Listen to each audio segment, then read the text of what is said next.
जब मैं नीट की तैयारी कर रहा था तो एक लड़का था, मेरा बेस्ट फ्रेंड था, उसको फिजिक्स से बहुत डर लगता था। मतलब इतना डर कि वो कंफ्यूज हो जाता था ये देख करके कि मैं एचसी वर्मा लगाऊं, मैं डीसी पांडे लगाऊं, इरोडोव लगाऊं या बेसिकली एनसीईआरटी लगा लूं। वो इतना कंफ्यूज था कि उसने यूट्यूब पे लेक्चर्स देखे, ऑफलाइन कोचिंग में पढ़ा, स्कूल के लेक्चर्स देखे, होम ट्यूशन लगवा ली, लेकिन फिजिक्स तब तक इम्प्रूव नहीं हुई जब तक उसने ये 1:1:1:1 फॉर्मूला नहीं अपनाया।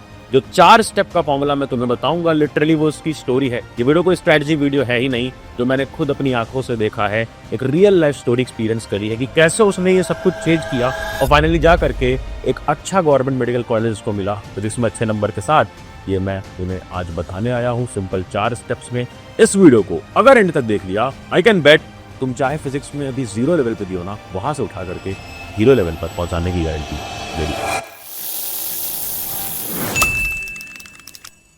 स्टेप 1 जो उसने सबसे बड़ा चेंज किया अपनी स्टोरी में, कि जब वो कोचिंग में आता था तो मुझे बहुत ही ज्यादा प्राउडली बताता था कि यार देख, मैं ऑफलाइन से पढ़ रहा हूँ, फिर मैं यही चैप्टर घर पे जाके अलग सर के वो जो पुराने लेक्चर्स थे वो देखता था। मतलब मैं यूट्यूब से भी देखूंगा, फिर मैं जाकर के अपने टीचर से भी थोड़ा बहुत पढ़ूंगा, जो भी चीजें नहीं समझ में आई, और मैं पढ़ूंगा बहुत सारे टीचर से।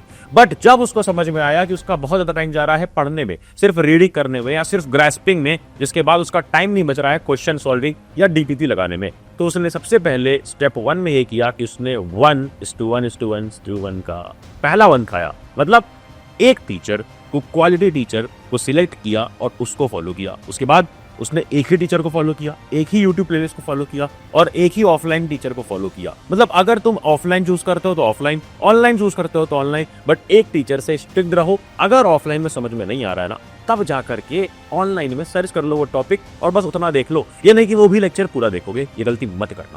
सही बात। स्टेप 2 जो उसने अपनी स्ट्रेटजी में अपनाया, दैट इज सबसे पहले जितना भी बंडल तुमने जमा कर रखा है फिजिक्स का ना, ये भी लगाऊंगा, वो भी लगाऊंगा, इतनी मोटी मोटी मॉड्यूल्स पढ़ी है कोचिंग की, इतना मोटा मोटा रेफरेंस ले लिया है, एनसीईआरटी कभी छुई भी नहीं है। मतलब उसने भी लिटरली यही कहता, उसने कोचिंग से उसको मॉड्यूल्स मिली थी, उसने उस पर तो ध्यान दिया नहीं, बल्कि किसी सीनियर ने बता दिया एचसी वर्मा ले लो, किसी ने बोला इरोडोव लगाओ यार, तब जाकर के टॉपर बनोगे, ऑल इंडिया रैंक आएगी, किसी ने बोल दिया डीसी पांडे ले लो, किसी ने बोल दिया कुछ और ले लो, और जमा हो गया बंडल।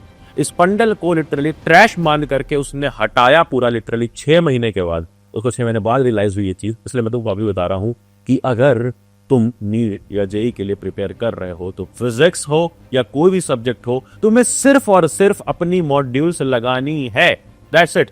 सिर्फ अपनी मॉड्यूल्स लगाओ और प्रीवियस ईयर पेपर्स, जो कि प्रीवियस ईयर पेपर्स तब लगाने हैं जब तुम किसी अच्छे लेवल पे पहुंच जाओ तब। एंड अगर अभी तुम क्लास 12th में हो, चाहे जेईई नीट के लिए प्रिपेयर कर रहे हो या नहीं कर रहे हो, बोर्ड्स को इग्नोर मत करना। बहुत लोग बाद में रिग्रेट करते हैं। एंड उसके लिए बोर्ड्स के हिसाब से, उस पैटर्न से, वो कॉम्पिटेंसी क्वेश्चंस, वो प्रीवियस ईयर क्वेश्चंस और वो टाइप के सब्जेक्टिव क्वेश्चंस जो हम जेईई नीट की प्रिपरेशन में भूल चुके होते हैं, उनको लगाना बहुत इंपॉर्टेंट है। जो मुझे एक सोर्स में एक जगह मिल जाता है, वो भी चैप्टर वाइज। अगर तुम्हारे पास कोई ऐसा चैप्टर वाइज सोर्स है तो बहुत ही अच्छा, नहीं है तो तुम इसको फॉलो कर सकते हो, ओसवाल की क्वेश्चन बैंक, जो मैं बार बार रेकमेंड करता हूं पिछले कई सालों से, क्योंकि यार इस किताब में हर वो चीज है, कॉन्फिडेंटली कह सकता हूं, जो तुम्हें चाहिए। इसमें प्रीवियस सैंपल पेपर्स के question with answer writing tips दिए हुए हैं, चैप्टर वाइज हैं, सारे प्रीवियस ईयर पेपर हैं, कॉम्पिटेंसी क्वेश्चन है, सब कुछ मिल जाएगा इसके अंदर।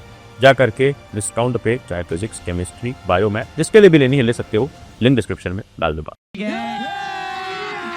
अभी मजा आएगा ना भिड़ो। अच्छा, एक क्वेश्चन उसका भी था और मेरा भी था। लिटरली जब मैं पढ़ रहा था, मैं अपने सर से पूछता कि सर आप हमेशा बोलते हो एनसीईआरटी भी लगानी है, एनसीईआरटी में एक्चुअली क्या?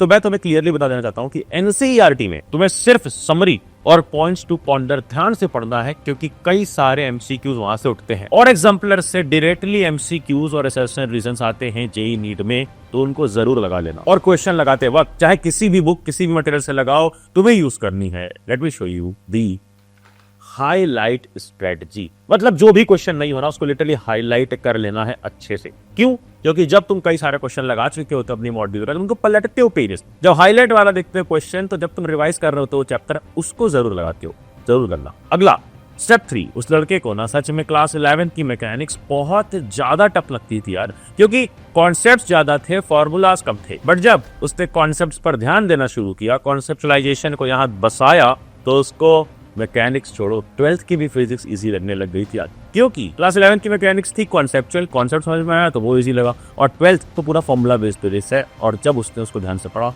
तो वो भी इजी था। बट एक गलती हम सब कर देते हैं जब हम जेईई नीट के लिए प्रिपेयर करते हैं, स्पेशली फिजिक्स में, हम सीक्वेंस फॉलो नहीं करते यार। सीक्वेंशियल ऑर्डर में, क्रोनोलॉजिकल ऑर्डर में चलना बहुत इंपॉर्टेंट होता है। कभी ऑप्टिक्स, कभी थर्मोडायनेमिक्स, कभी काइनेमेटिक्स, रोटेशनल मोशन, इधर उधर फैले रहोगे ना, कुछ समझ नहीं आएगा, क्योंकि हर चैप्टर का कोई एक चैप्टर प्री रिक्विजिट होता है। मतलब कि कोई एक चैप्टर अगर समझना है ना सही से, तो उसके लिए ये वाला चैप्टर करना बहुत इंपॉर्टेंट है। या स्पेशली बायोलॉजी वाले स्टूडेंट्स थे हम लोग, तो हमें बेसिक मैथ्स तो बहुत अच्छी सी पढ़नी पड़ी, क्योंकि मैथ्स हमारी थी नहीं, बट फिजिक्स को पढ़ने के लिए वो पढ़ना इंपॉर्टेंट था। तो जो बेसिक चीजें हैं उनको कवर कर लो, उसके बाद ही आगे के चैप्टर समझ में आएंगे। तो प्रॉपर क्रोनोलॉजी फॉलो जरूर करो। और जाते जाते इस वीडियो में मैं तुम्हें बता दूं कि जिन लोगों को क्वेश्चन नहीं लगते हैं, फिजिक्स में बहुत ही प्रॉब्लम आती है, न्यूमेरिकल नहीं सॉल्व होते हैं, उन्हें बस ये पिरामिड फॉलो करना है 7 दिन तक।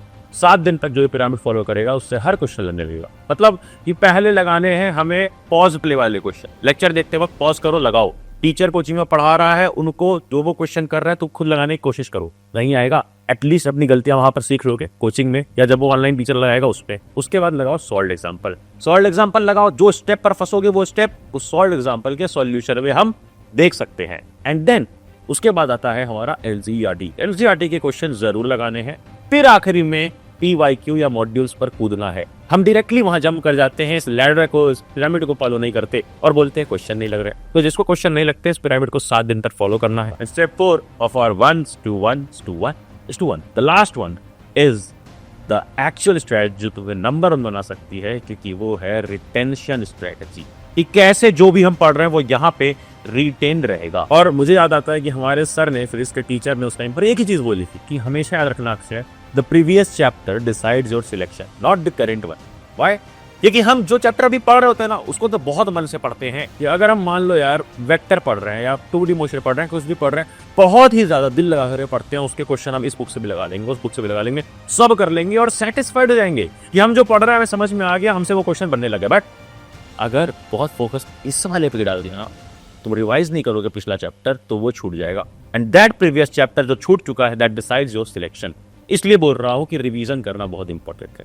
रोज रिवाइज करना पड़ेगा, 2 घंटे रिवीजन के लिए स्पेशली निकाल के रखना। और करना कैसे है, तुम्हें बस फॉर्मूला शीट या कह लो शॉर्ट नोट्स बनाने हैं for physics. Simple short notes जिसको बनाओगे, जिससे तुम रिवाइज करोगे, थोड़ा थोड़ा सा ऊपर ऊपर से फॉर्मूले देखे, कुछ कॉन्सेप्ट नोट किया है, कोई टेक नोट करी है वो देखी, एंड उसके बाद जो भी क्वेश्चन लगाते वक्त तुमने अपनी किताब में हाईलाइटर स्ट्रेटजी यूज करके हाईलाइट किए थे क्वेश्चन, बस उन हाईलाइटेड क्वेश्चन को लगाते जाना है। लगाते जाओ, लगाते जाओ, लगाते जाओ, तुम्हारा लगभग हर एक कॉन्सेप्ट रिवाइज हो जाएगा। स्ट्रेटजी से कम टाइम में रिवाइज होगा। और ये स्ट्रेटजी यूज करके रिवाइज करते रहना है, so that you successfully break your forgetting curve. और नोटिफिकेशन शेयर देनी है कि आने वाली वीडियो मिस ना हो। इंपॉर्टेंट शीट्स फिजिक्स की मैं तुम्हें हमारे टेलीग्राम चैनल पे प्रोवाइड कर दूंगा, तो टेलीग्राम ज्वाइन कर ले, लिंक डिस्क्रिप्शन में है। एंड जाना जा पढ़ ले।